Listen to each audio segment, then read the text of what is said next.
अस्सलाम वालेकुम नाजरीन, आज 7 बजे में मैं हूं आपके साथ आसमा इकबाल। 5 दरियाओं की ज़मीन, पंजाब के बिखरे हुए दरिया सामने आती हर शय को बहा ले जा रहे हैं। बूढ़ा रावी जो सुकड़ सिमट कर चुप हो बैठा था, जहां कभी माल मवेशी घूमते फिरते और ट्रैक्टर ट्रॉलियां चलती थीं, वो 4 दहाइयों बाद ऐसा बिखरा कि बस्तियों की बस्तियां ताराज करता जा रहा है। इसकी ज़ोरदार मौजें हिफाजती पुश्तों को परे धकेल रही हैं और हिफाजती बंदों पर दबाव बढ़ रहा है। बड़े बैराजों और अहम तंसीबात को बचाने के लिए हिफाजती बंद तोड़े जा रहे हैं। सियालकोट, नारोवाल, वजीराबाद और गुजरांवाला बुरी तरह से मुतासर हैं। सरकारी अदाद-ओ-शुमार के मुताबिक सैलाब से 12 अफराद जाँ बहक हो चुके हैं, जबकि मीडिया कहता है कि ये तादाद 22 है। पंजाब के साथ अजला में सिविल इंतजामिया की मदद के लिए फौज मसरूफ़ अमल है। अब तक 2.25 लाख अफराद और 2 लाख से ज़ायद मवेशियों को महफूज मकामात पर मुंतकिल किया जा चुका है। चेयरमैन एनडीएमए लेफ्टिनेंट जनरल इनाम हैदर ने खबरदार किया है कि अगले यानी नवें मॉनसून स्पेल की शिद्दत मौजूदा स्पेल से 22% ज़्यादा होगी। वज़ीर आला पंजाब मरियम नवाज लाहौर जिनका जंपल है, उनका कहना है कि उनकी पूरी ज़िंदगी लाहौर में गुजरी है। उन्होंने कभी रावी में इतना पानी नहीं देखा। लाहौर के इलाके शाहदरा के करीब से इस वक्त नाजरीन 2 लाख क्यूसेक पानी का रैला गुजर रहा है और इसमें मुसलसल इजाफा देखने में आ रहा है। लाहौर की 5 तहसीलों के 22 देहात खाली करा लिए गए हैं। पंजाब वाकई मुश्किल में है, लेकिन अच्छी बात यहाँ यह है कि इस मुश्किल वक्त में तमाम सियासी जमातें, सूबाई वफाकी हुकूमतें और इदारे एक होकर काम कर रहे हैं। केपी के वज़ीर आला अली अमीन गंडापुर ने इस मौके पर कहा है कि पंजाब के अवाम की तकलीफ हमारी तकलीफ है। खैबर पख्तूनख्वा हुकूमत पंजाब के साथ खड़ी है। पंजाब में जहाँ ज़रूरत पड़ी भरपूर ताउन करेंगे। नाज़रीन, यही जज्बात, एहसासात और मिलजुल कर मुश्किलात से निमटने का हौसला ही किसी भी कौम का असासा हुआ करता है। बात यह है कि सियासत ने हमारे इस असासे को बहुत ज़्यादा नुकसान नहीं पहुंचाया। आज के प्रोग्राम में हम इसी मुश्किल सूरत हाल, इमदादी सरगर्मियों को डिस्कस करेंगे और फोकस करेंगे कि चेयरमैन एनडीएमए ने मानसून के जिस खतरनाक और शदीद स्पेल की बात की है, क्या अब हम उसके लिए तैयार हैं? ये सारे सवालात और इनके जवाबात के लिए कौन है जी हमारे साथ? हम स्टूडियो में आज हमारे स्पेशल गेस्ट ज्वाइन कर रहे हैं। सीनियर सहाफ़ी हैं, सीनियर तज्ज़ियाकार हैं, हामिद खान अल-मशरकी साहब हमारे साथ तशरीफ़ रखते हैं। बहुत शुक्रिया हामिद खान साहब, आप हमारी रिक्वेस्ट पर तशरीफ़ लाए। और जी आज स्टूडियो ही में तशरीफ़ लाए हैं शहजाद अनवर फ़ारूकी साहब, तमाम मुश्किलों को पीछे छोड़ते हुए, वरना तो जब भी मानसून का स्पेल यहाँ इस्लामाबाद में आता है तो शहजाद साहब साफ़ इनकार कर देते हैं, लेकिन आज तशरीफ़ लाए, मेहरबानी शहजाद साहब। और जी मोहम्मद नौशाद अली साहब को मेरे ख्याल में खुसूसी तौर पे हमें शुक्रिया बोलना चाहिए, क्योंकि लाहौर में इस वक्त जो सिचुएशन है, पंजाब में इस वक्त जो सिचुएशन है, सारी चीज़ों को बहुत अच्छे से समझते भी हैं, नज़र भी रखते हैं और रोज़ाना हमसे तज्जिया शेयर कर रहे होते हैं। नौशाद साहब बहुत शुक्रिया। इम्तियाज़ फ़ारान साहब अलबत्ता जी हमारे साथ कराची से हैं। कराची वो शहर जहाँ का नाम जब भी आप टीवी पे सुनते हैं, मुझे नहीं लगता कि कभी आपने वहाँ से कोई अच्छी खबर सुनी होगी। हमने पढ़ी नहीं, हमने कभी कोई खबर बताई नहीं। जब मैं एक एंकर पर्सन थी, खबरें पढ़ा करती थी, ना तब और ना अब जब मैं ये प्रोग्राम करती हूँ, मुझे नहीं याद पड़ता कि कराची से कोई अच्छी खबर आई हो। लेकिन लेट्स सी, इम्तियाज़ फ़ारान के पास हो सकता है कि आज कोई अच्छी खबर हो कराची से। इसी उम्मीद के साथ हम प्रोग्राम का आगाज़ करते हैं। हामिद खान अल-मशरकी साहब, सर मैं आपकी तरफ आऊँगी। सर ये बताइएगा कि नेशनल डिज़ास्टर मैनेजमेंट अथॉरिटी ये कहती है कि 2022 के सैलाब से, यानी 3 साल पहले जो सैलाब था, उससे मुतासिरा 110 अजला में 1100 से ज़्यादा अमवात हुई थी और 3.5 करोड़ से ज़्यादा अफराद जो हैं वो बेघर हुए थे। ये जो मानसून है, इसमें अभी तक 850 से ज़्यादा अमवात हो चुकी हैं। यानी हमने 2022 से कुछ नहीं सीखा है, क्योंकि बताया ये जा रहा है कि जो नेक्स्ट स्पेल है वो इससे कहीं ज़्यादा शिद्दत के साथ आएगा। देखिए इसमें बात यह है कि ये हालात जो हैं वो बड़ी बदकिस्मती से वहीं बेकाबू होते नज़र आ रहे हैं। एनडीएमए का अपना रोल भी है, उसकी अपनी जिम्मेदारी भी है, वो कोशिश भी कर रहे हैं, लेकिन उसके साथ साथ जो बुनियादी बात है वो ये कि पाकिस्तान पूरी दुनिया को कन्विंस नहीं कर पा रहा उस अंदाज में कि जो वर्ल्ड क्लाइमेट चेंज है, इसकी बुनियाद के ऊपर पाकिस्तान को इसकी कितनी भारी कीमत चुकानी पड़ रही है, जानी नुकसान की सूरत में, मौशी नुकसान की सूरत में, हमारा समाजी जो फैब्रिक है वो तबाह हो जाता है, सब कुछ। इसकी बुनियादी वजह यह है कि जैसे COP 29-30 जब इजिप्ट में हुई और मैं वहां पर था, मैंने वहां पर भी यही तकरीर की। मैंने कहा कि देखिए आप अफ्रीका को तो बड़ा मान रहे हैं कि जी उनका इतना नुकसान हो रहा है, जबकि पाकिस्तान का कार्बन जो कंट्रीब्यूशन है वो लेस देन 0.045% है, यानी 0.5% से नीचे है। और हमारा जो वर्ल्ड जो दुनिया ने एक बजट रखा है क्लाइमेट सेविंग के लिए, उसमें से हमें जो हमारा शेयर मिलना चाहिए उसके मुकाबले में हमें उसका 10वां हिस्सा भी नहीं मिल रहा। पहली बात ये। दूसरी बात आ जाती है इंतजामी तौर पर, मैं फिर भी बार बार कहता हूं कि हमारा सीखने की जो रविश है वो हमारी ठीक नहीं आ रही। हम बार बार एक ही प्रैक्टिस होती है, लेकिन बदकिस्मती से फिर हम भूल जाते हैं। जब ये सैलाब का पानी आगे चला जाता है, उतर जाता है, फिर हम भूल जाते हैं हम बस्तियां भी बसा लेते हैं, होटल्स भी वहीं बन जाते हैं। हमने देखा नारायण का गान में क्या हुआ, पंजाब में देखें जो वही आपने अभी बड़ी सही बात की कि वो रावी जो बिल्कुल जहां आप क्रिकेट खेलते थे और ट्रैक्टर ट्रालियां, देखिए ये दरिया जो होता है ना, ये एक खामोश तूफान का पेशखेमा भी होता है, किसी वक्त भी तूफान आ सकता है, सैलाब आ सकता है। सो इसके ऊपर बड़ी जरूरी था कि हुकूमत की तरफ से और इदारों की तरफ से इसके ऊपर मजीद प्लानिंग की जाती। एक छोटी सी बात कहूंगा वो है, ये मजीद आपने क्यों लफ्ज इस्तेमाल किया कि प्लानिंग दिखी नहीं? देखिए मैंने एनडीएमए के, मैं आपको बताता हूँ, लास्ट ईयर मैं नेशनल डिजास्टर मैनेजमेंट अथॉरिटी के हेडक्वार्टर था, हमने कुछ सर्वे किया और वहां पे उन्होंने हमें जब फीडबैक दिया कि इतना कुछ इनके पास अपडेट फिगर्स आ रहे हैं लम्हा बा लम्हा के पूरे मुल्क में क्लाइमेट के हवाले से, वेदर के हवाले से, इवन भारत की जानिब से आने वाले पानी के हवाले से, तो वो बड़े तसल्ली बख्श थे। लेकिन अब जब मैं देखता हूँ तो मुझे ऐसे लगता है जैसे वो फिगर्स जो थे, अगर वो इतनी हमारी अप टू डेट इंफॉर्मेशन है तो फिर हम इतनी इंसानी जाने जाया होने से कैसे नहीं बचा पाते। मेरा ये सवाल है कि अगर एनडीएमए के पास इतना figure up to date data आता है तो हम ये जाने क्यों नहीं बचा पाते। और आखिरी बात मैं कहूंगा वो ये है कि भारत का किरदार, again I am very sorry, मैं कोई हर बार उनको इसलिए पकड़ता हूं कि उनकी जो मक्कारानापन है वो फिर सामने आता है। उन्होंने बाकायदा स्पिलवेज के ऊपर पानी को होल्ड किए रखा कि थोड़ा थोड़ा पानी छोड़ेंगे तो वो बह जाएगा, उस अंदाज में नहीं जाएगा। मैं ये कल रिपोर्ट पढ़ रहा था कि दे केप्ट इट होल्डिंग कि एक बार भरपूर सैलाब इकट्ठा हो जाए सतलुज में, चनाब में। अच्छा, थोड़ा सा मैं चाहूंगी कि इस रिपोर्ट के बारे में जरूर बताइएगा, क्योंकि बहुत सारी जगहों पर जहाँ मेरी बात हुई, अभी प्रोग्राम भी हमें करना था, उसकी रिसर्च के दौरान भी जब हमने बात की कि एहसन इकबाल साहब भी ऐसे ही कोई बयान दे रहे हैं जिस तरह की बात आप करें। ये रिपोर्ट क्या वाकई कोई मुसद्दिका रिपोर्ट है? क्योंकि कहा जा रहा है कि जी भारत के तो अपने पास नहीं है ना जगह उनके डैम्स में। नहीं, मैं आपको बताता हूं। How could they do that? Like वो तो रोक ही नहीं सकते। नहीं अस्मा, नहीं ऐसे नहीं होता। होता ये है कि ये जो फ्लड वार्निंग सिस्टम है ना, इसके अंदर 3 लेवल्स हैं। ठीक है। तो कोशिश होती है जब विद इन कंट्री आपने अपना फ्लड को मेंटेन करना होता है तो आप पहली वार्निंग पे ही स्पिलवेज से पानी रिलीज करना शुरू कर देते हैं ताकि पानी बहकर उस हद से गुजरे बगैर आगे चला जाए। ठीक है। और यही एक नॉर्मल प्रैक्टिस होती थी सिंतास मुआहदे के तहत भी। इस बार क्या कर रहा है इंडिया कि उन्होंने वेट किया है कि वो मैक्सिमम हाइट तक जाए, यानी वहां पर जाए जहां पर जिसको कहते हैं एक्सट्रीम डेंजरस लेवल था। और उसके बाद जब खोला गया है तो वो लाखों क्यूसिक पानी का जो बहाव है वो बहुत तेज हो गया। उसकी वजह से जो बंद टूटने की शरह है वो 1988 के बाद सबसे ज्यादा है। तो ये इसको मैं समझता हूं कि इट इज उनकी तरफ से ये एक मक्काराना और उनकी तरफ से ये पाकिस्तान के साथ दुश्मनी है, पाकिस्तान की फसलों के साथ। और अगेन पाकिस्तान के पास हक है कि इस रिपोर्ट और अपनी रिपोर्ट्स के बेस पर पूरी दुनिया में इसके ऊपर भी भारत से एहतजाज किया। शहजाद साहब, मैं यही मामला लेकर आपके पास आऊंगी, क्योंकि भारत दुनिया में ये कहता हुआ हमें दिखाई दे रहा है कि जी हमने इंसानी बुनियादों पर देखें पाकिस्तान के साथ जी हमारा इतना ज़्यादा एक वो कह लें कि टेंशन चल रही है, लेकिन इस टेंशन के माहौल में भी भारत का दावा ये है कि जी हमने इंसानी जानों का ख्याल किया और बड़ा बर वक्त हमने अभी मसाइल अपनी जगह, सारे मामलात अपनी जगह, बड़ा बर वक्त हमने पाकिस्तान को आगाह कर दिया। और मशरकी साहब हमें कोई और बात बता रहे हैं, एहसन इकबाल साहब कुछ और कह रहे हैं। बिस्मिल्लाहिर्रहमानिर्रहीम, बहुत शुक्रिया आसमा। अच्छा, मैं ना बड़ा हैरान होता हूँ बाज़ दफ़ा जो गुफ्तगू सुनता हूँ कि भारत ने ये कर दिया, भारत ने वो कर दिया। असल देखने वाली बात यह है कि हमने क्या किया। हम 78 साल से यही बताते आ रहे हैं, यही सुनते आ रहे हैं कि इंडिया जो है वो आर्च राइवल है, हमारा पैदाइशी दुश्मन है, हमारी दुश्मनी जन्म जन्म की है और ये और वो और बला बला बला। तो उससे आप क्या तवक्को रखते हैं कि वो क्या करे?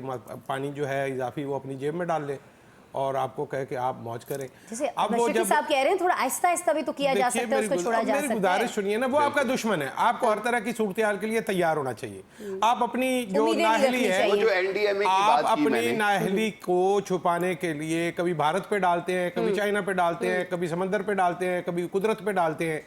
और यार को इंसान बनना सीख लें, आप अपने आप को ठीक कर लें कि हमें क्या करना है। बेसिकली भारत जब वो पानी के रिजर्वायर बना रहा था, आप तब भी शोर मचाते थे कि ये देखें जी हमारा पानी रोक लिया, हमारा फलां कर दिया, ये कर दिया। अच्छा, अब वो मुझे उस वक्त भी पता था कि जब इजाफी पानी आएगा तो वो क्या अपने मतलब जेब में डाल के ले जाएंगे कहीं पानी को। इस तरह से तो जितनी आपके पास रिजर्वायर होंगे, जितनी गुंजाइश होगी, उतना ही रोक सकते हैं।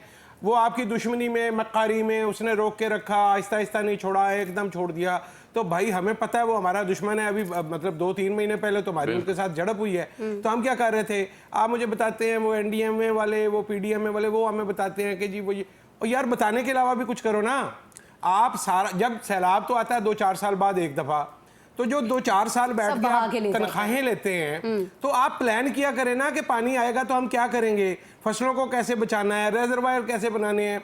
आपको एक डैम बनाना पड़े तो आपको मौत पड़ जाती है। शहजाद साहब वो कहते हैं जितना हमने सोचा था उससे ज्यादा बारिश हो गई, हम क्या करें? नहीं तो कराची से भी यही आप खिलाया। छोटा मत सोचा करें ना, बड़ा सोचा करें, पहली बात। दूसरी बात ये है कि आपको ये तो याद आ गया, आपको ये नहीं पता लगता कि अगर आप डैम बनाएंगे, आप रेजरवायर बनाएंगे, आपकी जो मईशत है जो जुड़ी हुई है ज़राअत के साथ, जो आपकी बिजली की ज़रूरियात हैं वो बेहतर तरीके से पूरी हो सकेंगी। आप उस तरफ तवज्जो दें। आप मुझे बता रहे हैं कि वार्निंग, अच्छा अब वो अभी मशरकी साहब कह रहे थे कि जी दुनिया ने हमें वो हमारा हिस्सा नहीं दिया। Action speaks louder than words. हम करते क्या हैं, हम पैसों का इंतजार करते हैं कि कोई हमारे ऊपर कुदरती आफत आए और उसके बाद हम इसको खा पी जाए। हमें उसको उस तरह से यूटिलाइज करना है, दुनिया को पता लगे कि हम इस मौजू पे जो है वो सेंसिटिव हैं, हम काम करना चाहते हैं, हमने ये कर दिया है, बाकी के लिए ये हमें दे दें। हम जब खुद सीरियस नहीं है तो दुनिया हमें क्यों सीरियसली लेगी? कौमें और इंसान अपनी खूबी पर जिंदा रहते हैं, किसी दूसरे की खामी पर नहीं। इंडिया जो मर्जी करे, हमें अपना हिसाब खुद रखना है। अल-मशरकी साहब जरा क्विकली मैं छोटी सी बात कहूंगा। देखिए बात यह है कि मेरा बुनियादी जो पॉइंट है वो ये है कि एनडीएमए खुद क्लेम करता है कि उनके पास बहुत जदीद जराए हैं, सब कुछ पता करने के, उस सब के बावजूद बिल्कुल उनको मोर अप टू डेट होना चाहिए। लेकिन यहाँ पर एक बात जो है वो मेरा सिर्फ पॉइंट ये है कि जो भारत की तरफ से गलत किरदार अदा किया गया है, पाकिस्तान उसको भी जरूर दुनिया में बताए, ताकि वो जो भारत क्रेडिट लेना चाह रहा है उसके साथ साथ एक हकीकत भी नजर आए। देखिए बात सिंपल है कि बहरहाल हमारी तरफ से तैयारी होनी चाहिए। मैं फारूकी साहब से पूरा तैयारी क्यों नहीं है, इस पे बात कर लेते हैं। हामिद साहब, मैं आपकी तरफ आऊंगी। नौशाद साहब, सर ये फरमाइएगा कि मौसमियाती साइंसदान तो काफ़ी अरसे से कह रहे थे ना कि इस बार 2025 में जो मॉनसून होगा वो बहुत खतरनाक होगा, बहुत ज़्यादा शिद्दत के साथ होगा। हमारे पास तैयारी के लिए बड़ा वक्त भी था, जैसे मशरकी साहब बता रहे हैं, बहुत सी कॉन्फ्रेंसेस इन्होंने भी अटेंड किए हैं, बहुत सारी जगहों पर क्लाइमेट चेंज को लेकर बात होती रही है। लेकिन इतने सारे अच्छे खासे वक्त के अंदर भी हम तैयारी क्यों नहीं कर पाए? वो चीज़ क्या है जिसने हमें सारी सूरत हाल से गाफिल किए रखा? नौशाद साहब। बिस्मिल्लाहिर्रहमानिर्रहीम। पहली बात तो ये है कि इस पे तो हमें शायद कुछ कहने की ज़रूरत नहीं है। कल आपके वज़ीर ख़जाना ने खुद जो है वो तस्लीम कर लिया है कि जी 2022 की भी जो कमिटमेंट्स थी वो हम इसलिए पूरी हम वो नहीं हम इसलिए पूरी नहीं करवा सके कि हमारी जो हमारे सरकारी इदारे हैं वो नालायकों से भरे पड़े हैं। इनके पास कोई ऐसे मंसूबे नहीं थे, ये उस इमदाद को जो है वो मटेरियलाइज नहीं कर पाए क्योंकि इनकी कैपेसिटी नहीं है। अच्छा। ये एक पर्सपेक्टिव है। अब दूसरा मामला ये है कि जो बात आप कर रही हैं, देखिए साथ ही ये भी वर्ल्ड बैंक ने एक बात बताई थी कि आइंदा 7 सालों में आपको 348 बिलियन रुपीस चाहिए। 348 बिलियन।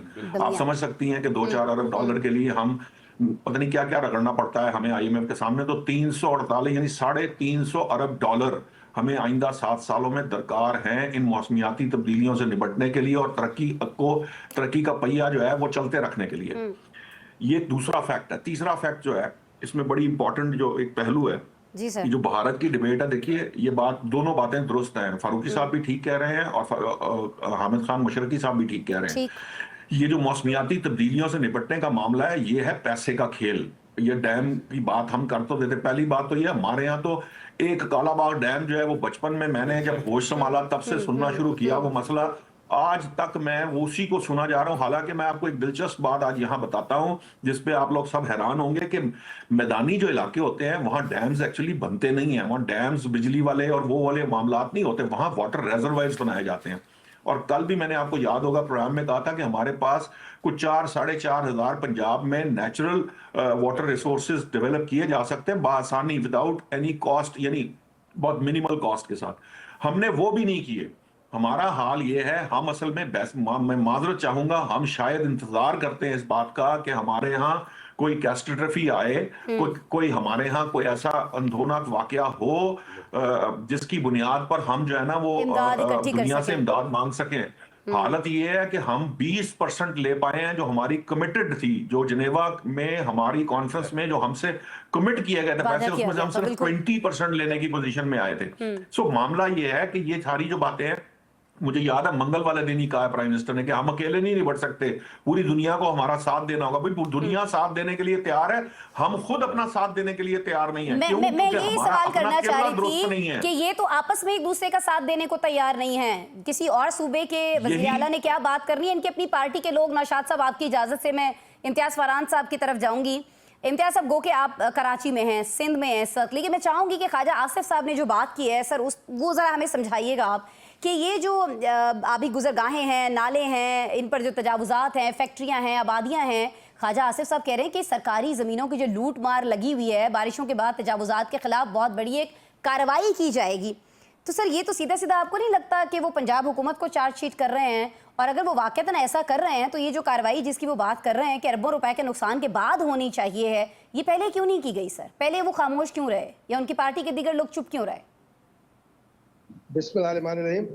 देखिए आसमा, इसमें जो अब तक की जो जर्नलिज्म की है, उसके बाद तो मेरा ये बनता है कि हम जो सियासतदानों के पीछे पड़े रहते हैं उससे हट के अब हमें ब्यूरोक्रेसी और टेक्नोक्रेट्स के पीछे पढ़ना पड़ेगा, क्योंकि ये अपनी जिम्मेदारी अदा नहीं कर रहे। ब्यूरोक्रेसी के पीछे पड़ना आपको ख्वाजा आसिफ साहब के नाम के बाद तो नहीं याद आया? उनका भी ट्वीट आया था। नहीं, मैंने आसमा ये मैंने बाहर देखा, ये झूठे आदाद शुमार पेश करते हैं, झूठे।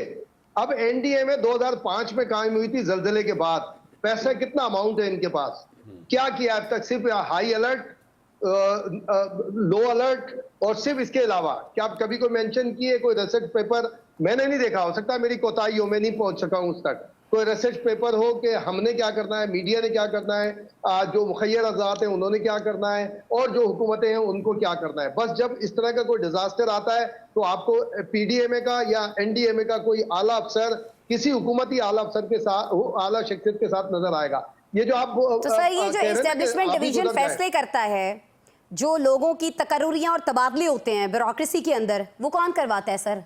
एस्टेब्लिशमेंट डिवीजन के ऊपर प्रेशर किसका होता है सर? सियासतदान ही होते हैं ना सर। सर अभी भी अब नहीं, सियासतदान होते हैं जो घेर के तौकीर से अभी तक लगे हुए हैं, अभी तक लगे हुए हैं उनके साथ, जो सिर्फ उनका क्राइटेरिया क्या है कि जनाब जेल उनकी वजह से काटी थी, शरीफ बिरादरान की वजह से फला आदमी भी जेल में गया था, फला भी जेल में। आप ईमानदारी से बताएं, हम तीनों शहजाद भाई हैं, नौशाद साहब हैं, मैं हूं, आप भी रहे हैं फील्ड में। हमें खबरें कौन देता है? अपनी मर्जी की भी हमें भी खबरें देते हैं, अपोजिशन को भी देते हैं ये लोग, और हुकूमत को भी देते हैं। हुकूमत को कहते हैं अपोजिशन अहमी रोला कर रही है आपके खिलाफ, फिर हमें कहते हैं जनाब ये चलाओ वो चलाओ। देखिए, इसकी वजह मैं ये बता रहा हूँ, मैं जब नया जर्नलिज्म में आया था, मैं एक सिंधी अखबार में काम करता था, इबरत ग्रुप ऑफ पब्लिकेशंस में। तो 90 में शहीद रानी मोहतरमा बेनजीर भुट्टो के साथ 2 जगह का विजिट किया था, एक LBOD, एक RBOD हेलीकॉप्टर से, और एक गोरेकिल स्टेशन हम गए थे। LBOD RBOD टोटल आबी गुजरगाहों पे बने हुए हैं। उस वक्त शहीद रानी मोहतरमा बेनजीर भुट्टो ने क्लियर कट डायरेक्टिव दी थी कि इसको रिमूव करें, इसका कोई दूसरा लेआउट प्लान बनाए, क्या करें। आज 40 साल गुजर गए हैं, उसके ऊपर कोई बात करने वाला नहीं है, ना हुकूमतें कुछ करने के लिए तैयार है। ये ऐसा घुमा देते हैं, ऐसा पीछे अपोजिशन को लगाते हैं, हुकूमत कोई भी हो, फिर उसको आदाद शुमार। पाकिस्तान की आबादी इतनी नहीं है जितना ये लोग बोलते हैं। जो बात शहजाद भाई ने की है बिल्कुल ठीक है। हिंदुस्तान ने क्या करना है? क्या वो हमारे साथ रल मिल के गले में हाथ डाल के घूमेगा? हमसे आपा बुआ खेलेगा वो, या हमसे सेलिया गुड़िया की शादी वादी करवाएगा? नहीं करेगा, वो हमारे खिलाफ है। जैसे हमारे शाहीनों ने उन्हें मुकाबला किया, हमने मुंह तोड़ जवाब दिया। आपको क्या अभी दहशतगर्दी, आपने भी कितने प्रोग्राम किए, हमने भी किए, कि हिंदुस्तान ने जो सिंध ताश माहिदे पे सस्पेंड किया है, उसके बाद अभी दहशतगर्दी का खतरा है। इसाक डार ने एक धमकी आमेज बयान, ख्वाजा आसिफ ने, और हमारे जो फोर्सेस के लोग हैं उन्होंने, हम दांत खट्टे कर देंगे, हम तबाही। भाई उसने करना यही था। हमने क्या किया? रावी पे सोसाइटी बना के हमने क्या किया है कि दरियाए सिंध, हमारा जो सिंधु बादशाह है, आप बिल्कुल बजा फरमा रहे हैं इम्तियाज फरहान साहब। जहां हमें तवज्जो देनी चाहिए थी डैम्स बनाने पर, वो सारी तवज्जो जो है वो हमने सोसाइटियां बनाने पर दी। NOC भी नहीं लिए गए, पैसा लिया गया, इजाजतनामे दिए गए, और ये सारा कुछ होता है। इसमें बात कर लेते हैं। इम्तियाज फरहान साहब, आपकी इजाजत से मैं ब्रेक एक लेना चाह रही हूँ। नज़ीम, ब्रेक लेंगे तो ये जो डैम्स का मसला है, क्योंकि सारी जो सिचुएशन इस वक्त मैं, आप, हमारी फैमिलीज, हमारे लोग भुगत रहे हैं इस वक्त पाकिस्तान के, खास तौर पर आजकल पंजाब के लोग, और इससे पहले हमने देखा KP में कितनी तबाही हुई, कराची में क्या हुआ बारिश के बाद। ये सारी की सारी जो चीज़ें हो रही हैं खास तौर पर पंजाब में, KP में, ये सब के सब इसलिए हो रही हैं कि हमारे पास डैम्स नहीं हैं, पानी को ज़ख़ीरा करने के लिए कोई इंतज़ाम मौजूद नहीं है। इसका ज़िम्मेदार कौन है? मेरे ख्याल में सारे हमारे पैनल में लोग जो मौजूद हैं वो जानते हैं। कुछ इस पर और सवालात जो बनते हैं वो पूछ लेंगे ब्रेक के बाद।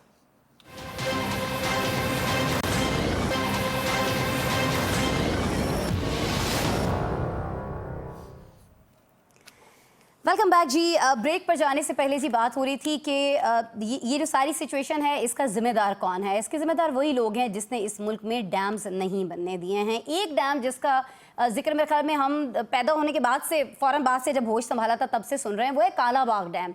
अब मैं फारूकी साहब सर आपकी तरफ आऊँगी, मुझे ये ज़रा मामला समझा दीजिएगा कि एक डैम है, उसके ऊपर अगर कुछ लोगों को कुछ तहफ़्फ़ुज़ात हैं, जहाँ बहुत सारे मामलात जो हैं वो आप असम्बली के अंदर लेकर आते हैं, कमेटियों के अंदर लेकर आते हैं, कमीशंस आप बनाते हैं, इस मामले पर सारी सियासी जमातें क्यों नहीं सर जोड़ कर बैठ जाती? अब सैलाब आया, मैंने भी अपने इब्तदाई में तारीफ़ कर दीजिए कि सारी सियासी जमातें इकट्ठी हो गई, ये डैम्स बनाने के मामले पर इकट्ठी क्यों नहीं होती? जब हम लाशें उठा रहे होते हैं तब वो इकट्ठे होकर आ जाते हैं सारे फातिहा पढ़ने। इस सादगी पे कौन ना मर जाए या खुदा, करते हैं कत्ल और हाथ में तलवार भी नहीं। आप कैसे मासूमाना सवाल करती हैं।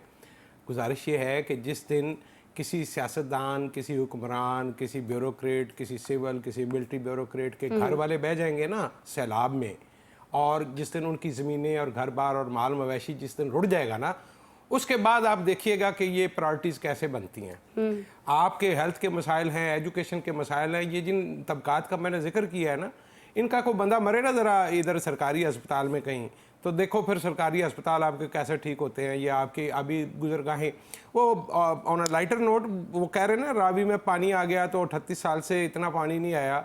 अखबार में इश्तिहार छपा, पता नहीं सच्चा है कि झूठा है, कि जी 4 मरले का प्लाट 4 लाख रुपए में और फिलहाल पानी के नीचे है, तो ये आप ले लें। हाँ। तो आपने 4-4 लाख रुपए का सस्ता प्लाट जब 5 मरले का बेचा है, तो रावी ने कहा यार इतना सस्ता है तो मैं खुद ही अपना प्लाट क्यों ना ले लूं, तो वो खुद आ गया वापस अपनी ज़मीन लेने के लिए कि यार इतना सस्ता है तो मैं भी ले लूं। तो गुजारिश सिर्फ इतनी है कि ये मसाइल जो हैं वो उस वक्त तक ठीक नहीं होंगे जब तक हमारा तबका या अशराफिया इसकी जद में बराह रास्त तो खुद नहीं है। ऐसा तो कभी नहीं होने वाला सर। सरकारी अस्पताल तो मैं आप जाते हैं ना, एक बात बताइए, एक सवाल का जवाब मुझे सारे दे दें यार। ये जितने आपने अदादो शुमार 2010 के, 2014 के, 22 के, फलाने के टमकाने के, कभी पढ़ा है कि जी फलानी गद्दी नशीन जो है उनकी फैमिली का फलाना बंदा रुड़ गया, फलाने जो हमारे साबिक वज़ीर आज़म थे, मौजूदा वज़ीर आला थे, उनकी फैमिली का फलाना नुकसान हो गया? नहीं हुआ ना। ये नथू खत्तू एरू वगैरह जो इनके बेचारों के बंदे भी मर जाते हैं, इनका माल मवेशी, इनका घर, इनकी मसाजिद, तो ये मतलब दे आर नोबडी, तो उनकी केयर क्यों करे, तो कौन करे ना। देखिए अस्मा, मैं सिर्फ एक बात कहूँगा कि इवन ये जो हम स्कीमों की बात कर रहे हैं ना, जो दरिया के किनारे, यहाँ पर भी गरीब का इस्तेसाल हुआ, उसको बेवकूफ़ बनाया गया, उनकी छोटे छोटे ज़मीनें छोटी छोटी, और उनको एक बड़े ख्वाब दिखाकर इस अशराफिया ने उनको दोनों हाथों से लूटा और उनके ऊपर भी जुल्म किया गया। कालाबाग डैम की बात, अब देखिए दुनिया की, मैं क्योंकि मेरी कोशिश होती है मैं रिसर्च के साथ बात करूँ। देखिए दुनिया की सारी रिसर्चेज, इंटरनेशनल रिसर्चेज हैं कि Kalabagh dam is the most feasible dam of world. पूरी दुनिया में इससे आसान डैम नहीं है। आपने एक जगह पे सबसे मुश्किल चीज यही बना हुआ है, और ना नौशहरा शहर को कोई फर्क पड़ता है, ना कहीं पानी जाता है, आपने सिर्फ एक जगह पे स्टॉप लगाना है, नेचुरल फ्लो ऑफ वाटर है, नेचुरल डैम है, इतना आइडियल है। बदकिस्मती से जब मुशर्रफ साहब आए, मैं यकीन करें मुझे आई वॉज यंग, लेकिन मुझे यह याद था, हमने कहा यार ये बना लेगा क्योंकि वो आमरीत है, फौजी डिक्टेटर है, डंडे से काम चला लेगा। बदकिस्मती से वो भी नहीं बना सके। उसके बाद जमहूरी हुकूमतें, उससे पहले की हुकूमतें, आज भी मेरा ख्याल ये है कि फारूकी साहब की बात से मैं एग्री करता हूँ, आज भी अगर इनकी विल हो तो ये बना सकते हैं। जब ये तरमीमें करवा सकते हैं, 26वीं तरमीम हो सकती है, 26वीं आईनी तरमीम हो सकती है, रेफरेंडम हो सकता है, तो जो हमारे काम है उसको करने के लिए आपको इत्तेफाक राय चाहिए होता है। फारूकी साहब 3 लाख की तनख्वाह जो है वो आप 21 लाख करवा लेते हैं और प्राइम मिनिस्टर नोटिस लेते हैं, सब चीजें खत्म हो जाती हैं, तनख्वाह वहीं रह जाती है। या असेंबली वाले अपनी तनख्वाहें सारी जमातें मिलकर डबल करवा लेती हैं, चाहे पंजाब हो, KPK हो, नेशनल असेंबली हो, उस वक्त इत्तेफाक राय हो जाता है। तो हर मामले पे इत्तेफाक राय है जहां इनका अपना इंटरेस्ट इन्वॉल्व है, अवाम के लिए, जहां अवाम और मुल्क को कौम की सालमियत, पाकिस्तान का और कमीशन की बात होगी, इन्वॉल्व है। और सच्ची बताऊं तो मैं ये समझता हूं कि इसके ऊपर आप चाहे जिस तरह मैंने एक जगह पे कहा, मैंने कहा जी अगर हमें किसी जगह पर डिक्टेटरशिप फायदा दे सकती थी तो वो इस तरह का था कि एक वन मैन रूल था, डंडे के जोर पे काम करा देते, और उसके बाद हमें पता है कि उसमें अगेन आई हैव टू से कि दुश्मन मुल्क नहीं चाहता कि पाकिस्तान में रिजर्वायर बने, पाकिस्तान में कालाबाग, लेकिन यार खुदा के लिए आपसे मैं आप हम सब वतन के दर्द में हम पिटते हैं ना, तो हम सबको पेशावर से लेके कोयटा तक और कराची से लेके लाहौर तक सिर्फ एक ही दर्द है कि यार यार ये लोग जो पानी में बह गए हैं, ये अरबों डॉलर का पानी जाया हुआ, एनर्जी जाया हुई, और इसके ऊपर आज भी कुछ नहीं हो रहा। मेरा ख्याल यह है कि आज वक्त आ गया है कि आप, मैं, मीडिया, हर बंदा मिलकर इनको एक बार कटहरे में लाए कि अगर आप 26वीं तरमीम करवा सकते हैं, आप 27वीं तरमीम की बातें कर सकते हैं, आप सब कुछ कर सकते हैं। मैं आपकी तरफ आऊंगी नौशाद साहब, ये क्लाइमेट चेंज सर ये एक बहुत बड़ा ज़ाहिर है कि चैलेंज है, और जिस तरह से हम डैम्स की अहमियत की बात कर रहे हैं, मेरे ख्याल में अब उस पर ज़्यादा हम डिस्कस ना ही करें, क्यों ना ही समझे ना, क्योंकि नहीं बनना है कालाबाग डैम, तो फिर बाकी डैम्स की क्या बात करनी, उस पर तो नहीं हम लोग इकट्ठे हो सकते, बाकी मामला पर अपने अपने फ़ायदे को लेकर हो जाते हैं। सर ये बताइएगा कि 716 अरब रुपए का बजट लेकर हम बैठे हुए हैं, हम IMF से सवारे से कर्ज भी ले रहे हैं, कार्बन टैक्स, पेट्रोलियम लेवी भी ले रहे हैं, लेकिन हमें ग्राउंड पर ये सारी मदद मिलने के बाद, ये सारी सपोर्ट होने के बावजूद, पैसा होने के बावजूद, हमें किसी हुक्मरान की तरफ से, किसी सियासी जमात की तरफ से, चाहे किसी की भी बारी आ जाए या किसी को भी कुछ भी बना दिया जाए, इस पे इक़दामात हमें दिखाई नहीं दिए सर कभी भी। इमरान खान साहब तो रावी पर वो सोसाइटी बनाने चले थे, वो कितना क्लिप वो जो है वायरल हो रहा है नौशाद साहब। देखिए प्रॉब्लम क्या है, मैं आपको एक बड़ी दिलचस्प बात बताता हूँ। फारूकी साहब कह रहे थे कि जी वो एक खास तबके को पॉइंट आउट कर रहे थे कि भाई वो जो है ना, उनको उनका कोई मरे या उनका कोई प्रॉब्लम आए तो मामला है। आपको मैं दिलचस्प बात बताऊं कि इस वक्त सियालकोट में भी, पिंडी में भी हमने देखा, और लाहौर में भी इम्कानात हैं इस बात के कि ये जो 2-4 ब्रांड्स हैं, इन्हीं की सोसाइटियां सबसे जो है वो डैमेज होने का इम्कानात बढ़ गए हैं। क्यों बढ़ गए हैं? इसलिए बढ़ गए हैं कि ये सारी आबी गुजरगाहों के रास्ते में बनी हुई हैं। ये सारे इन्होंने ही ये बनाई हुई हैं चीजें। अब जो प्रॉब्लम है, मैं एक वीडियो देख रहा था, उसके अंदर बकायदा जो नाला बना हुआ है, उसको, उसकी जो 3-4 उसकी जो पुलियां हैं, उसको रोक के आगे जमीन रख के टाउन बना दिया गया है। वो एक बंदा जो है उसकी पूरी तफसील बता रहा है, और वो एरिया है जहां पे जो बेसिकली आपकी जिस तरह की ये होता है ना, एक जो नाला निकाला जाता है ताकि पानी की ज्यादती को कंट्रोल किया जा सके, जो यूजुअली खुश्क रहता है। अब वो खुश्क था तो उसको ऊपर जनाब उन्होंने कब्जा करके आगे उसके टाउन एक तामीर कर दिया, पुल वही मौजूद है, पुल के नीचे मट्टी भर दी गई है। तो ये तो हमारा वतीरा है, ये बतौर कौम हमारी हालत है। और वो मैं आपको बताऊं, किसी सरकारी मुलाजिम के बगैर, उसकी इन्वॉल्वमेंट के बगैर ये मुमकिन नहीं है। सियासतदान आपके साथ ना मिला हो मुमकिन है, बाकी कोई ना हो मुमकिन, लेकिन आपका जो सरकारी मुलाजिम है, अगर वो मिला हुआ है ना, उसकी मिले होने के बगैर ये मुमकिन नहीं है। और उन्हीं की वजह से ये सारे जो है ना प्रॉब्लम हमें आते हैं। अब आ जाए दूसरी तरफ बजट की। देखिए अब इस वक्त तो जब मैं और आप बात कर रहे हैं, हमारी तो हालत ये है कि जो हमारा बजट है वो तो बेसिकली हम जो बना रहे हैं वो डेट सर्विसिंग के लिए बनवा रहे हैं, कि जो हमारे पे जो इस वक्त कर्ज है हम उसकी डेट सर्विसिंग कैसे करेंगे। इसके अलावा तो आपका कोई बजट है नहीं। ये बाकी सारी बातें इधर उधर की हैं। कुछ थोड़े बहुत जो पैसे हैं वो सूबों को देने के बाद आप जो है ना वो कर्ज लेके अपना सिस्टम चला रहे हैं। तो इस वक्त तो सिचुएशन ऐसी नहीं है, लेकिन ऐसे द्वार गुजर गए जब आपके पास ये गुंजाइश थी, आप नहीं कर सके। हमारी हालत ये है, ये जो अभी बात हो रही थी ना कि कंसेंसस हो जाता है, हमारी हालत ये है कि फर्ज कीजिए कि कालाबाग के ऊपर बहुत इशू था जी, वो सिंधु देश जो है उसका मसला आ जाता था, वो जी पानी जो है वो पता नहीं क्या उसके अंदर से हो जाना था, तो इतना ही तय कर लेते कि जी इस जो लेवल से नीचे पानी होगा तो रोका नहीं जाएगा, इससे ऊपर आएगा तो हम रोक लेंगे, तो कम से कम जो एक्स्ट्रा पानी था वही बच जाता। ये खरबों डॉलर मालियत का पानी इस वक्त जाया हो रहा है, लेकिन हम कुछ अरब डॉलर लगा के इसको सेव करने की पोजीशन में नहीं है। क्यों? क्योंकि हम सब की नीयतें खराब हैं। हम वेट करते हैं यार, हम हादसों का वेट करते हैं, हम हादसों को खाते हैं। एक्चुअली हमें पिछले दिनों अभी कल परसों से कुछ हम क्लिप्स देख रहे हैं। बिलावल साहब जो हैं, लास्ट टाइम जो सैलाब आया था उसके मुतासिरीन के लिए जो पाकिस्तान पीपल्स पार्टी की तरफ से घर बनाए गए हैं, उनका वो विजिट कर रहे थे। ठीक है जी, आप घर जरूर बनाइए, क्योंकि अभी बहुत सारे लोग जिनको ये कहा जाता है कि सैलाब आने वाला है, पानी आने का खतरा है, अब घर बार छोड़ जाएं, वो कहाँ जाएं ये नहीं बताया जाता। इतने सालों से लोग बेघर थे, उसमें से कुछ लोगों को घर मिल गया, लेकिन आइंदा लोग बेघर ना हो सिंध के अंदर, इसके लिए पाकिस्तान पीपल्स पार्टी ने क्या किया है सर? देखिए आसमा, बिल्कुल अभी तक तो कुछ भी नहीं हुआ है। जाहिर है कि जब वो फिर कोई जरूरत बनेगी फिर कोई घर बना के वो दे दिए जाएंगे। ये इन फ्यूचर यानी कोई लॉन्ग टर्म प्रोग्राम तो नजर नहीं आ रहा। लेकिन मैं मशीकी साहब से भी तमाम दोस्तों से गुजारिश कर रहा हूँ, डैम्स बिल्कुल होने चाहिए। हम अभी फोकस है कालाबाग डैम के ऊपर। ये जो सिचुएशन है इसमें अगर कालाबाग डैम होता तो कितना पानी उधर जाता। मैं सिर्फ ये पूछना चाहता हूँ अपनी जानकारी के लिए, अपनी मालूमात के लिए, कि अगर कालाबाग डैम बना होता कालाबाग डैम में ही जाता। कालाबाग डैम वो जगह है जहां आपके 4 दरिया जो हैं वो आते हैं और सिंध की तरफ जाते हैं। वो इसीलिए सबसे ज्यादा फिजिबल उसको कहते हैं कि वो पूरे पाकिस्तान का पानी कालाबाग डैम से होकर गुजरना होता है, इसलिए वो एरिया ही वो है। और नौशाद भाई इसको रिविजिट कर लीजिएगा, इसके ऊपर फिर अगली प्रोग्राम में डिटेल इसमें गुफ्तगू करेंगे। मशरकी साहब भी शायद करना चाह रहे हैं, उनके पास शायद कोई डिटेल है इस बारे में। देखिए फरहान साहब, ये बात नहीं है कि कितना पानी होता, आप मुझे सिर्फ हमारा सबका एक कंसेंसस है कि क्या पाकिस्तान की वो के लिए इंतहाई जरूरी है या नहीं, क्या उससे बचत होती या नहीं। अगर सारी बचत नहीं भी होती, मैं मानता हूं सारा पानी नहीं रुकना था, 30% रुक जाता, 40% रुक जाता, मेरा करोड़ों अरबों डॉलर का पानी तो इस तरह जाया ना होता, मेरी हजारों जाने बच जाती। तो मकसद सिर्फ ये है कि जो चीज की हकीकत है वो हमें समझनी होगी, कंसेंसस करना होगा। बदकिस्मती से एक वजीर से कुछ साल पहले उन्होंने कहा जी कालाबाग डैम बनने से जो पानी निकलेगा ना उसमें से पता नहीं क्या चीज निकल जाएगी और वो पानी बेकार हो जाएगा। यानी ये तो हमारा नॉलेज लेवल है। शाह साहब जो एक बात कर रहे हैं, जो हमारे पास इतने सैकड़ों की तादाद में रिजर्वायर की फिजिबिलिटी मौजूद है, पॉइंट आउटेशन हो गई है कि जनाब यहाँ बन सकते हैं, उस पर भी हमें तवज्जो देनी चाहिए। और जो आप रहने की बात कर रही थी ना, कराची में करप्शन कोर्ट ने एक फैसला दिया है, नस्ला टावर में सिंध बिल्डिंग कंट्रोल अथॉरिटी के साबिक डीजी और कई एक अफसरान अरेस्ट किए गए थे। तो मेरे चूंकि हम फैसलों पे बात कर सकते हैं, जो करप्शन कोर्ट है उसने सुप्रीम कोर्ट के वो फैसला किया है।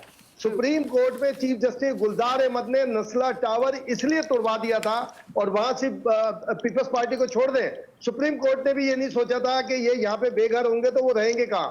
आज तक उन्हें सबको पैसे नहीं मिले और बेचारे रुल गए। उसके अगेंस्ट फैसला आया है, एंटी करप्शन कोर्ट का फैसला है कि ऐसा कोई सबूत नहीं मिला कि इन अफसरान ने नस्ला टावर को इख्तियारात से ज्यादा जगह घेरने के लिए परमिशन, मैं एग्री करता हूं, रोक नहीं सके। और सुप्रीम कोर्ट से हटके अगर एंटी करप्शन कोर्ट का फैसला तस्लीम कर लिया जाए तो सुप्रीम कोर्ट इस वक्त कहां खड़ी हुई है। जनरल फार्मूला ये है, इम्तियाज साहब, शहजाद साहब की बात सुन लेते हैं, फिर मुझे ब्रेक पे जाना है।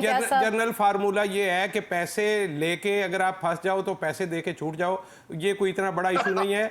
दूसरी बात ये है, आप कालाबाग डैम नहीं बनाना चाहते, दफा मारें उसको, कोई नीला बाग बना लें, कोई सब्ज बाग बना लें, आप सूरज कैसर में बना लें, आप अटक में जहां आपका दिल करता है ना, मियां वाली में बना लें, अपना रहीम यार खान में बना लें, आप अंदरून कश्मीर में बना लें, और अल्लाह का वास्ता यार कुछ बनाओ तो सही ना, कुछ करो तो सही।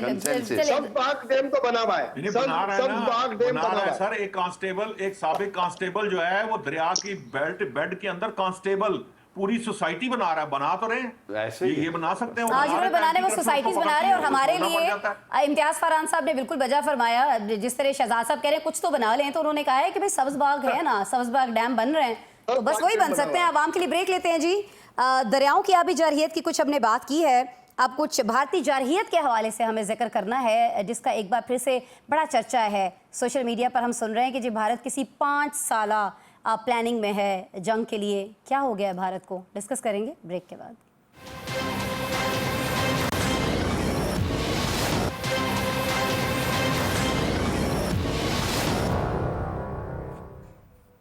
तस्करा होगा जी अभी भारतीय वज़ीर दिफा राजनाथ सिंह का, जिन्होंने मध्य प्रदेश में एक फौजी तकरीब से खिताब किया और कहा कि आज के दौर में जंगें इतनी अचानक और गैर मुतवक्के होती हैं कि ये पेशगोई करना मुमकिन नहीं कि कोई जंग कब ख़त्म होगी और कितना अरसा जारी रहेगी। राजनाथ, जो नारियल तोड़कर रफाल तैयारों को फ्रांस से लाए थे, उनका कहना था कि हमें 2 माह से 5 बरस तक जारी रहने वाली जंग की तैयारी करना होगी। राजनाथ सिंह का कहना था कि टेक्नोलॉजी और सरप्राइज मिलकर जंग को पहले से कहीं ज़्यादा पेचीदा और गैर मुतवक्के बना रहे हैं। हमें न सिर्फ मौजूदा टेक्नोलॉजीज़ पर अबूर हासिल करना होगा, बल्कि ये भी यकीनी बनाना होगा कि ये एक तरह से हम नाकाबिल तस्खीर जो हैं वो बन सकें। लेकिन नाज़रीन, अगर देखा जाए तो अफवाज पाकिस्तान और ख़ासकर पाक फ़ज़ाइया को उन्होंने खुद एक ट्रिब्यूट दे दिया है, जिसने भारतीय तैयारों को 100 मील दूर से नाज़रीन मार गिरा कर अपनी बर्तरी वाज़ेह कर दी है। इस ज़िल्लत आमेज़ शिकस्त के बाद भारतीय वज़ीर दिफा का 2 माह से 5 बरस तक जंग की तैयारी का ये जो बयान है, ये कितना गैर मामूली है। क्या इसे भारत की दिफाई हिकमत अमली कहा जाए या एग्रेसिव स्ट्रेटजी? इसका साफ मतलब तो यही है कि जख्म चाटता दुश्मन दोबारा वार करने की तैयारी कर रहा है। क्या अमेरिकी कंपनी जनरल इलेक्ट्रिक के नाम $1 बिलियन का चेक लिखकर अपने तेजस तैयारों के लिए 97 इंजन के हुसूल की कोशिशें इस सिलसिले की कड़ी हैं। क्या एक बार फिर खत्ते में जंग के बादल मंडलाते दिखाई दे रहे हैं? ये हम जानेंगे जी अपने पैनल से। हामिद खान अल-मशरिकी साहब, सर ख्याल ये किया जा रहा था कि ये बदतरीन शिकस्त का सामना करना पड़ा है भारत को, और उसके बाद अमेरिकी सदर के मुताबिक 7 तैयारों की तबाही और सिफारती महाज पर शिकस्त के बाद भारत कुछ अरसे सुकून से रहेगा। लेकिन ये तो 5 बरस तक जंग की तैयारियों की बात कर रहा है। सर क्या हो गया भारत? देखिए आसमा, जो राजनाथ सिंह का जिसको हिंदी में कहते हैं ना ज्ञान है, वो इस तरह का है कि उससे मुझे ये लग रहा है कि शायद वो बहुत बुरी तरह अपनी शिकस्त को अभी तक हजम नहीं कर पा रहे, और इस सारी तकरीर के अंदर उनका एक्चुअली एतराफ़ जुर्म है और इकबाल जुर्म है कि जी हाँ, हमें बड़ी बदतरीन मार पड़ी, हमने पाकिस्तान के साथ पंगा लेके गलत किया, और हम टेक्नोलॉजी में भी पाकिस्तान से पीछे हैं, हम डॉग फाइट में भी पाकिस्तान से पीछे रह गए। अब वही बात, अच्छा मजे का बताऊं, दुनिया में सबसे अजीबो गरीब सौदे जो दिफाई एतबार से हुए हैं वो इंडिया में हुए हैं, चाहे वो राफेल की खरीदारी हो, चाहे वो अगस्टा अब्दोस की बात हो, चाहे वो किसी की भी हो, यानी हजारों अरबों रुपए की करप्शन भी हुई वहां पर, फिर उसके बाद ट्रेनिंग में नाकामियां, फिर उसके बाद वो सीधी सी बात है जी जज्बा शहादत, और वो कुछ जो हमने कर दिया वो भारत को आइंदा कई सालों तक भुगतना पड़ेगा। ये जो जंग की गिदड़ भभकियां और ये जो फिरौन के लहजे में बात है, ये मैं समझता हूं कि पाकिस्तान को इससे कोई फर्क नहीं पड़ेगा। दुनिया को इसका नोटिस लेना चाहिए कि दुनिया को यह समझना होगा कि अगर अब कोई जंग भारत छेड़ता है, जो कि वो चाहेगा, और उसकी वजह यह है कि वो जो मोदी जिसकी मकबूलियत खत्म हो गई, बीजेपी अपने जख्म चाट रही है, जो अपना गांधी है, अपना राहुल गांधी है, वो दोबारा से एक पॉपुलर लीडर के तौर पे सामने आ रहा है। इस सारी सूरत हाल में इंडिया और बीजेपी को लग रहा है कि शायद वो दोबारा जंग छेड़कर पाकिस्तान के खिलाफ कोई बयानिया बनाएंगे। दुनिया को देखना होगा, क्योंकि पाकिस्तान इस बार ना तो अमेरिका के में ट्रंप के फोन से रुकेगा, और जैसे कि फील्ड मार्शल ने कहा कि हमारा जो अटैक है वो अब मशरकी भारत से शुरू होगा, यानी हम मद्रास, चेन्नई और जो दूसरी साइड है जिसको वो समझता है कि शायद पाकिस्तान पहुंच नहीं सकता। क्योंकि बात यह है कि कोई फिरौन के लहजे में बात करेगा, तो एक शेर सुना देता हूं कि हमसे तो यूं फिरौन के लहजे में बात ना कर, हम तो पागल हैं खुदाओं से उलझ जाते हैं। बिल्कुल मेरा जी, नहीं ख्याल बिल्कुल। कि पाकिस्तान किसी भी तरह धमकी में आएगा। अच्छा, मुझे ऐसा लगता है इम्तियाज फरहान साहब कि ये जो कहा जा रहा है ना कि जंग अभी जारी है, क्योंकि अगर वो ये कह देते हैं कि जंग खत्म हो गई, हमारे 7 तैयारे गिर गए, हमारा इतना नुकसान हो गया, हमें हजीमत का सामना करना पड़ा, सिफारती सतह पर हम हार गए, हमारी एक पायलट जो अभी तक गुम है, आपको नहीं लगता कि भारतीय वज़ीर दिफा राजनाथ को ये कहना चाहिए कि आए मिलकर अगले 5 साल तक उनको ढूंढते हैं? वो जो फीमेल पायलट उनकी है, हमारे पास नहीं है। हमारे तो डीजी ISPR भी बार बार ये बता चुके हैं कि हमारे पास थोड़ी कोई पायलट वायलट नहीं है, फीमेल या मेल कोई भी नहीं है।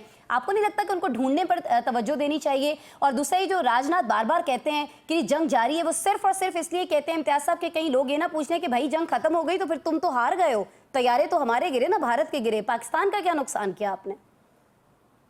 और आसमा सिंदूर के बाद लड़कियां लाई जाती हैं और वो सही इल्जाम लगा रहे हैं, शायद अब उसमें हम उसको ऑन करें ना करें, सिंदूर के बाद ऐसे ही होता है सारी सूरत। लेकिन जंग अभी चल रही है। क्या बलूचिस्तान में जंग बंद कर दी है उन्होंने? क्या प्रॉक्सी नहीं कर रहे हैं वो लोग? क्या खैबर पख्तूनख्वा में उन्होंने रोक दिया है? क्या वो अभी ये आबी जारियत करके वो उसने जंग करने की कोशिश नहीं की, बल्कि कर ली है उन्होंने?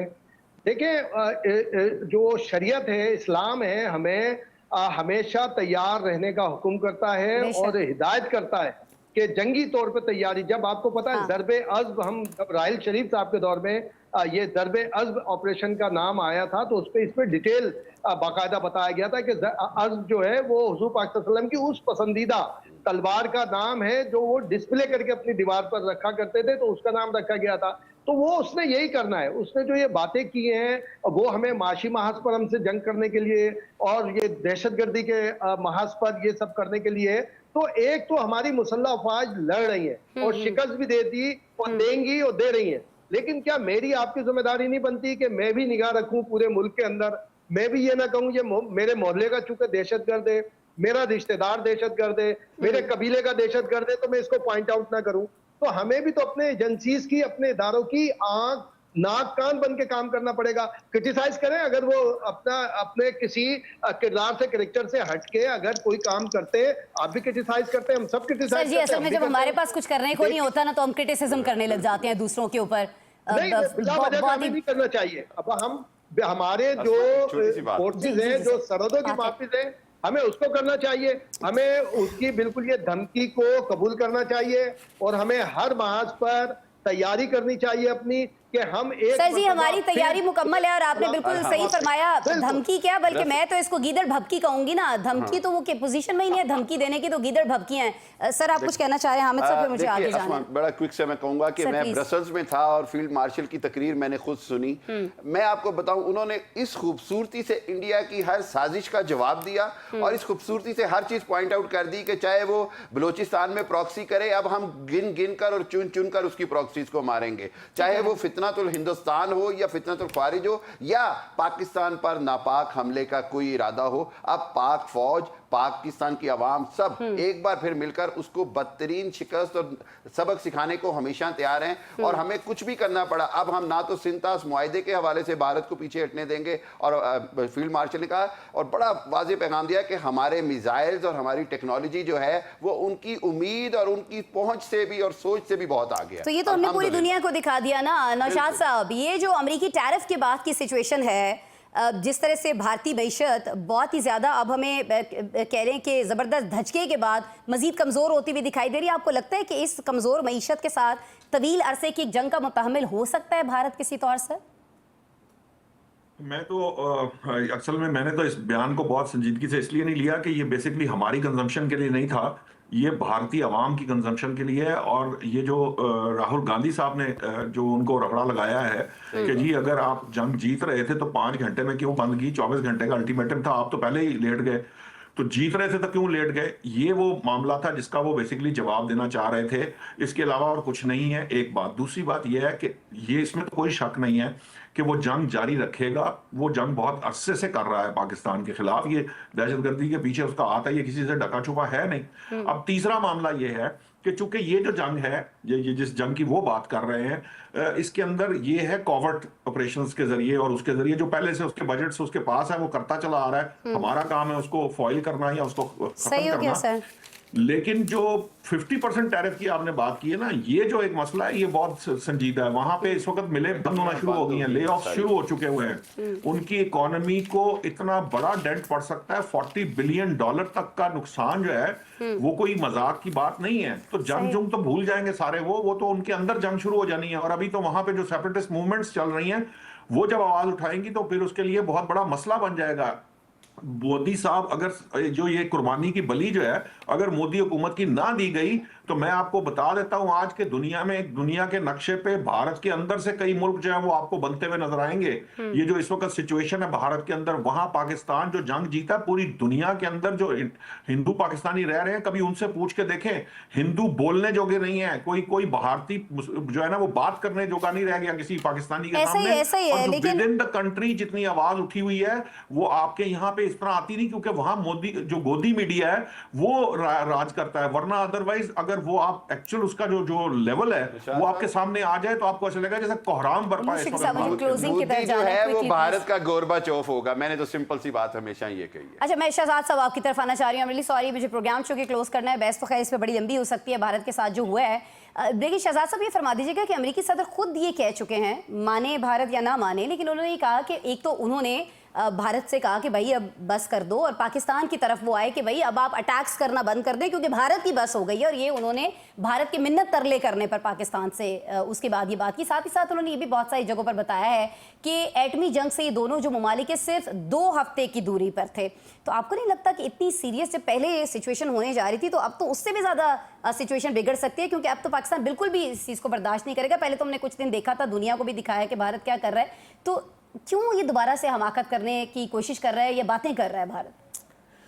देखिए, शायर मशरक ने बहुत पहले कहा था कि फारिग तो ना बैठेगा महशर में जनू मेरा, अपना गिरेबा चाक या दामने यज़दा चाक।